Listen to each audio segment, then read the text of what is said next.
वालेकुम सलाम। आप कौन से जो है वार्ड पर इस वक्त जो है कैंडिडेट हैं और वहाँ की आवाम को क्या पैगाम देना चाहिए? मैं वार्ड नंबर 4 पे हूँ, यूसी दाद लगारी में।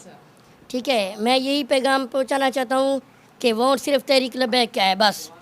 उसके बाद अलावा कोई भी सियासी आया खान वगैरह, मैं किसी से डरने वाला नहीं हूँ, क्योंकि हम हजूर के दीन में बिक चुके हैं। बस जो हमारे से होगा हम वर्क करते रहेंगे, जो हमें वोट देगा ठीक है ना, तो अल्लाह उनको खुश रखे, लेकिन हमारा वोट टीएलपी का लबैक पाकिस्तान।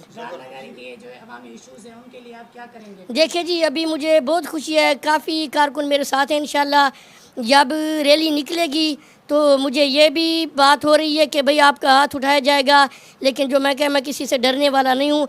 अगर मैं लबैक में इलेक्शन पे खड़ा हूँ तो हाथ उठाने वाले की बात ही ना करें आप। क्या मुख्तलिफ दबाव आप कर रहे हैं? काफ़ी दबाव अभी तक आ रहे हैं, लेकिन कोई अभी तक नज़र नहीं आया। अगर जो भी आएगा मुंह तोड़ जवाब दूंगा, सिर्फ जो वोट है तहरीक लबैक का है, बात ख़त्म। आप मैदान में डटे हुए हैं? बिल्कुल, क्योंकि मेरे अगर सियासी बात करूं तो इसमें मेरे अपना खुद बड़ा भाई भी मेरे साथ मुकाबले में है, वो भी वार्ड नंबर 4 पे है आपके मुकाबले जी। लेकिन मैं डरने वाला नहीं हूं, ना मैं बिकने वाला हूं।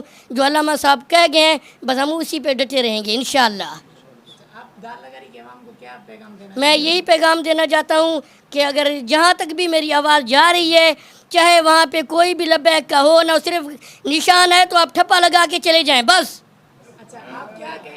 देखें जिस तरह हर तहरीक ने एक बयाना पेश किया है, जी जी, उन्होंने झूठे वादे किए और उन्होंने नारे लगाए, कभी रोटी कपड़ा मकान का नारा था, कभी तब्दीली का नारा था, तो आपका क्या है? देखें जी, बात सुने, मेरी बात ये है कि अगर हम सारे साल हजूर का मिलाद मनाते हैं, अब जो हजूर के आशिक बैठे हैं, अब इलेक्शन में पता चलेगा कि हजूर का दीवाना कौन है जो दीन को वोट देगा। बस अच्छे काले सब नज़र आ जाएंगे।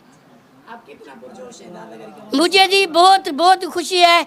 इंशाल्लाह मुझे उम्मीद है कि मुझे काफ़ी तादाद में इंशाल्लाह मैं वोट उठाऊंगा इंशाल्लाह। बाकी जीत हार मेरे मालिक के हाथ में है।